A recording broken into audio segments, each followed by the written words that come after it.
Salam jumpa dan jumpa lagi saudara-saudara yang sudah terbiasa menerima berkat dari HKBP Setia Mekar dan juga yang baru menikmati berkat Tuhan melalui channel YouTube Renungan Harian HKBP Setia Mekar Resort Setia Mekar, yang dimaksudkan bukan hanya untuk seresort saja tetapi untuk semua. Kiranya seluruh warga jemaat setiap hari memperlihatkan ucapan syukur kepada Tuhan melalui wajah yang ceria dan hati yang penuh sukacita dan selalu bersyukur di dalam Tuhan.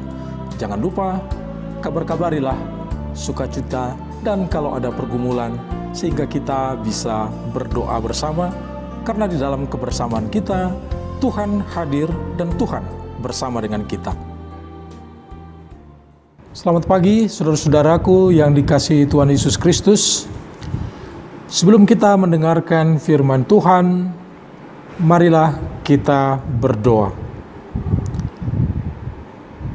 Damai sejahtera Allah yang melampaui segala akal dan pikiran, itulah kiranya menyertai saudara sekalian di dalam Kristus Yesus Tuhan kita. Amin. Saudara-saudara, jumpa lagi saudara-saudara.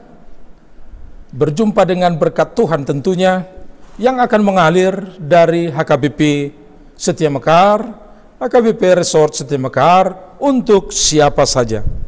Saudara-saudara, kali ini firman Tuhan akan dibacakan oleh calon sintua S. Hutasoid. Selamat pagi. Firman Tuhan pada pagi hari ini terambil dari Roma 5 ayat 5. Demikian bunyinya. Dan pengharapan tidak mengecewakan, karena kasih Allah telah dicurahkan di dalam hati kita oleh Roh Kudus yang telah dikaruniakan kepada kita. Demikian pembacaan firman Tuhan. Berbahagialah orang yang mendengar dan melakukannya. Amin. Itulah firman Tuhan bagi kita. Menyangkut firman Tuhan, ada pertanyaan yang akan disampaikan oleh warga jemaat kita, calon sintua L. Lumban Tobing. Tadi kita sudah mendengarkan firman Tuhan yang dibawakan oleh Amang CST S. Hutasoid. Yang menjadi pertanyaan saya adalah, mengapa kita lebih banyak khawatir daripada merasa tenang? Padahal jaminan hidup kita sudah dimateraikan dalam hati. Mohon penjelasannya Amang Pendeta. Terima kasih. Demikianlah saudara-saudara, pertanyaan yang sangat to the point. Mengapa kita lebih banyak khawatir daripada merasa tenang? Padahal jaminan Allah yang dicurahkan oleh Roh Kudus di dalam seluruh pengorbanan Yesus Kristus itu tidak tanggung-tanggung bagi hidup kita. Jaminan yang memberikan ketenangan. Tetapi kenyataannya hidup kita lebih banyak dikuasai oleh rasa khawatir. Oleh karena itu, pertanyaan ini coba kita gumuli dari firman Tuhan, dan itu menjadi kabar gembira buat kita agar kita tidak khawatir. Dan pengharapan tidak mengecewakan, karena kasih Allah telah dicurahkan di dalam hati kita oleh Roh Kudus yang telah dikaruniakan kepada kita. Itulah firman Tuhan, saudara-saudara. Orang dibenarkan oleh Allah bukan karena dia orang yang benar, tetapi dibenarkan oleh Allah. Dan hanya itu satu-satunya cara sehingga orang yang berdosa bisa berdamai dengan Allah, hidup di dalam damai sejahtera Allah. Dan substansi hidup damai itu, itulah yang dicurahkan oleh Allah di dalam rohnya ke dalam hati kita, dan itu menjadi meterai yang tidak bisa dilepaskan, tidak bisa diganti, bahwa kasih karunia Allah ada di dalam hidup kita, kita berdamai dengan Allah. Itu sebabnya saudara-saudara, bagi orang yang percaya, yang sudah masuk di dalam kasih karunia itu, dia mempunyai harapan di dalam kehidupannya, dan harapan itu sesuai dengan firman Tuhan tidak mengecewakan, karena jaminannya sangat tinggi, luar biasa.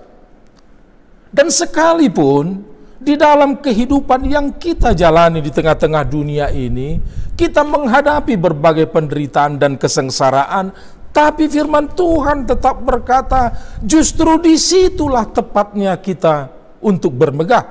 Karena di dalam dunia ini justru jaminan Tuhan sudah dimeteraikan dalam hatimu.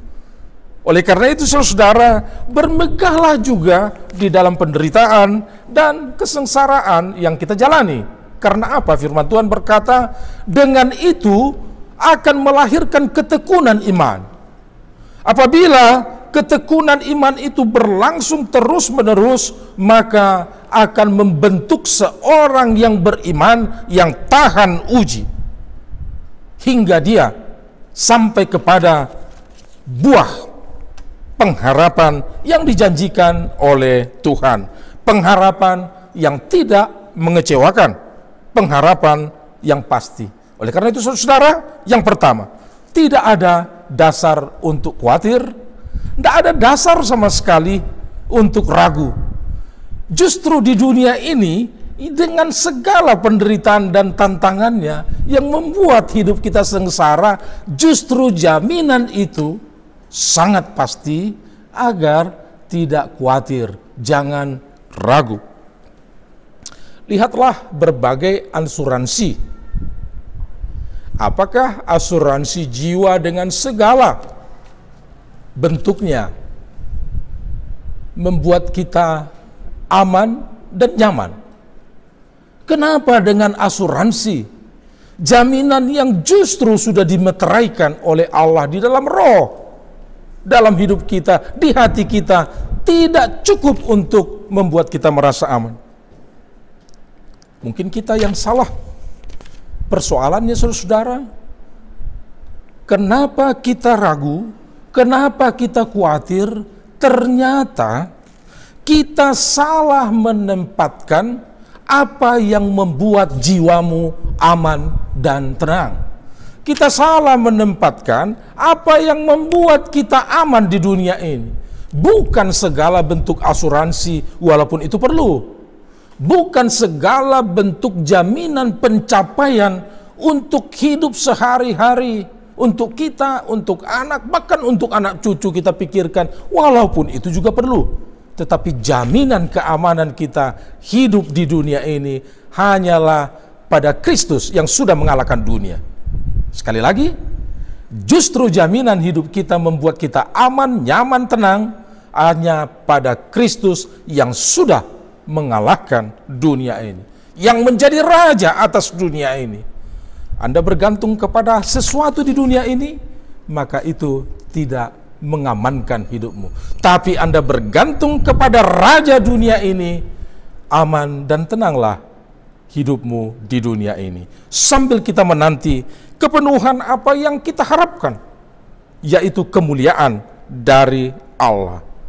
Karena Roh Kudus sudah ada dalam diri saudara, itu adalah roh Allah, itu adalah Allah sendiri. Masa sih hidupmu tidak dijamin?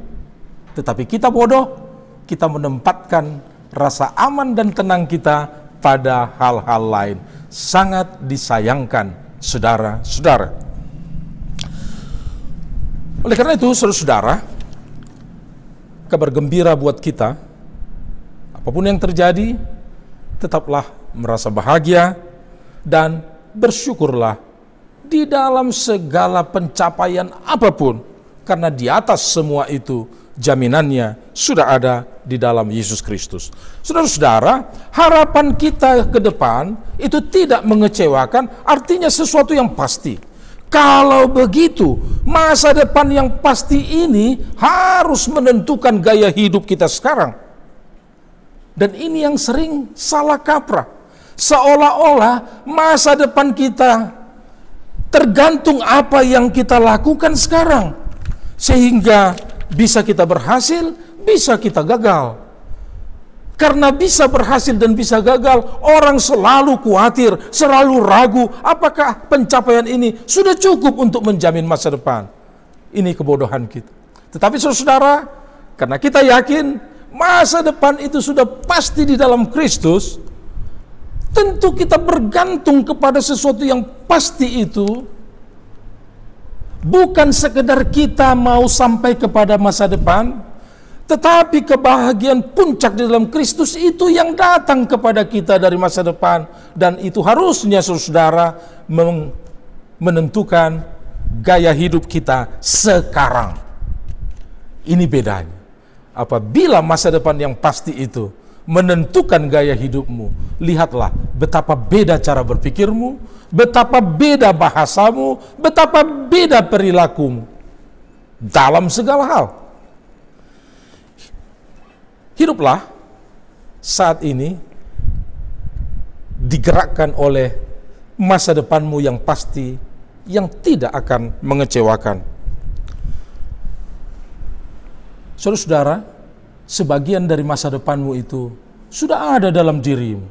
Dan sebagian ini yang menggerakkanmu ke depan juga, agar sampai kepada kesempurnaannya. Karena kesempurnaan masa depan kita masih harus kita tunggu.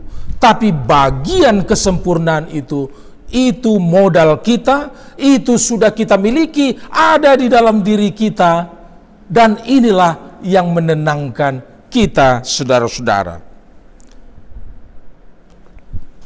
Hati nuranimu akan berbicara. Imanmu akan mengingatkan. Sukacita yang dikerjakan oleh Roh akan menyemangatimu kalau Anda mau mendengarkan. Tapi seringkali kita memadamkan nurani. Jangan padamkan suara Roh.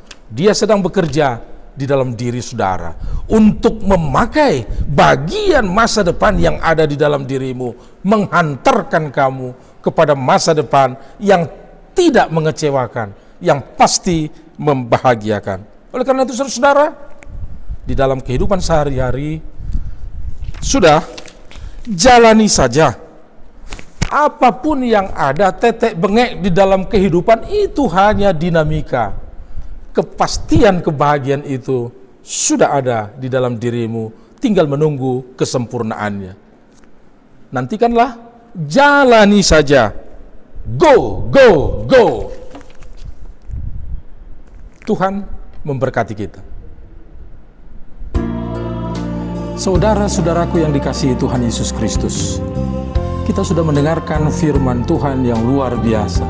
Firman Tuhan ingin menjadikan kita menjadi generasi yang handal di dalam zaman kita ini dengan segala tantangannya.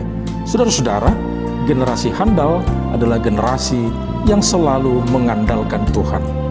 Bersama Tuhan, kita akan mampu memenangkan pergumulan. Bersama Tuhan, kita mampu. Kalau kita mau.